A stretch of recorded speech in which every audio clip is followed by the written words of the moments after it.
I knew the dinner was going to end badly before I even stepped out of my car. It had been months since I'd sat at my parents' table. Not because we had officially cut each other off. Honestly, I almost wished we had. That would have been simpler. Instead, we had the kind of relationship that dies slowly, polite smiles hiding quiet resentment, awkward conversations pretending nothing is wrong while everyone feels the tension underneath.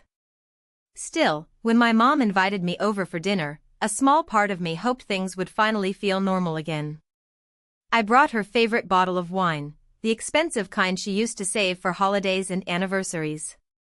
I thought maybe, just maybe, this would be the night they finally acknowledged everything I'd done for them. For an entire year, I'd been paying their utility bills. Electricity, water, gas, internet. Over $5,000 total. It started after my dad lost his job. They fell behind almost immediately, and I stepped in before they even had to ask. I never made them feel embarrassed about it. I simply handled the bills quietly and moved on with my life. But they never thanked me. Not once. When I walked inside, the house felt overheated, like the furnace had been running non-stop despite the mild autumn weather. My dad barely looked up from the couch when he greeted me. My mom hugged me quickly before returning to the kitchen like she was trying to avoid tension before it even started. Dinner felt forced from the beginning. Dad rambled about the neighbor's son buying a new boat, praising him for being smart with money and responsible. Conveniently ignoring the fact that the guy came from family money and never struggled a day in his life. I stayed quiet.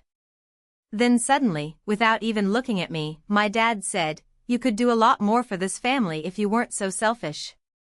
I honestly thought I misheard him. I asked what he meant. He shrugged and started criticizing my entire life, my apartment downtown, my vacations, the restaurants I ate at. According to him, I spent money carelessly while pretending to care about family. Then he said something I'll never forget. "Paying a few bills doesn't make you a hero." Something inside me snapped. I laughed. Not because it was funny, but because I genuinely couldn't believe what I was hearing. $5,000. That's what I'd spent keeping their lights on, their water running, their house warm through the winter. I'd even covered overdue internet bills so my mom could stream her shows and my dad could watch baseball every night. And somehow, in his mind, I still hadn't done enough. When I reminded him of that, he dismissed it instantly. "That's nothing for someone like you," he said coldly. "If you actually cared, you'd do more."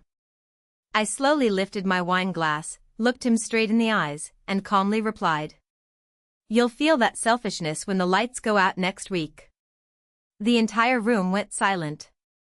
My mom froze. Dad's expression disappeared immediately. No one spoke for the rest of the meal. I left without dessert, without leftovers, without saying goodbye.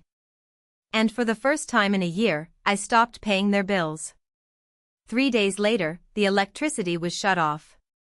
The first call came from my mom while I was at work. Then came the texts.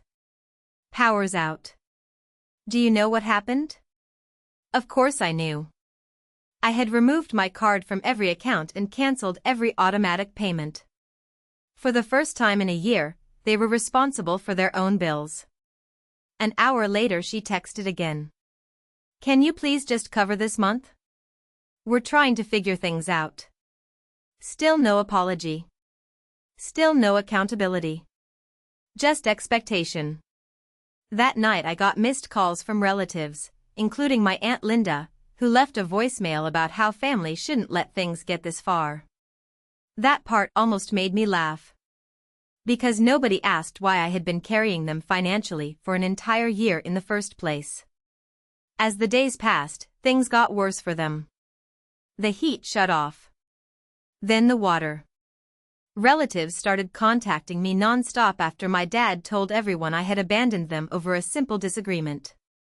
He conveniently left out the part where I'd spent thousands supporting them while being insulted for it. Then one night, my mom texted me. "We don't have water now." I stared at the message for a long time. Not because I felt guilty, but because I finally realized how deep this situation really was. Something about it didn't add up.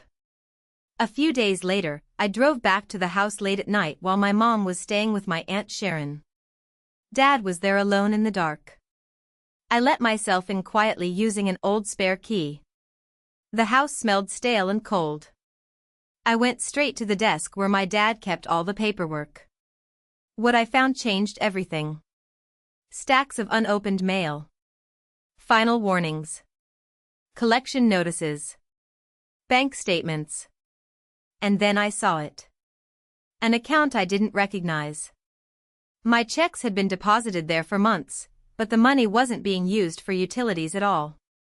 It was going to gambling websites, sports betting apps, online casinos. Thousands of dollars.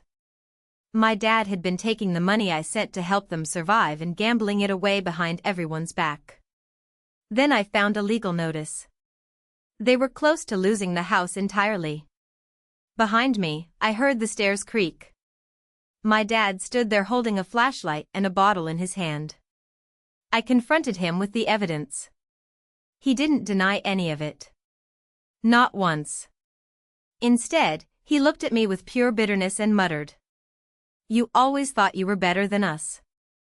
That was the moment I realized he wasn't sorry. Not even a little. A few days later, my mom finally admitted she had no idea about the gambling, the hidden account, or the debt. She confessed that my dad controlled all the finances for years and never allowed her near the bills. Then she quietly told me she was thinking about leaving him. Soon after, she moved into my apartment temporarily. And for the first time in years, I watched her slowly breathe again. But my dad didn't stop.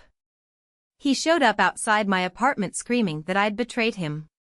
Later, someone sent me a picture of him standing outside his house holding a cardboard sign that read, "My daughter stole my wife and left me homeless." That was when my mom finally filed for divorce. Everything collapsed after that. Most of the family eventually learned the truth. Some apologized for believing his version of events. Others disappeared completely once they realized I was no longer willing to play the role of the grateful daughter funding everyone else's problems. I blocked my father permanently after his final voicemail blaming me for ruining his life. Months have passed since then. My mom now lives in a small rental house of her own. She painted the walls herself, found a part-time job at the library, and told me it's the first home she's ever had that feels peaceful. One day she mailed me a small box containing my childhood photo album and a handwritten note. It said, "You didn't just save yourself. You saved me too. I'm sorry it took me so long to leave." I cried when I read it. Because the truth is, I never wanted revenge. I just wanted respect. And eventually I realized something painful. You can spend your entire life trying to earn love from people who only value what you can give them. Walking away was the hardest thing I've ever done. But it was also the first time I finally chose myself.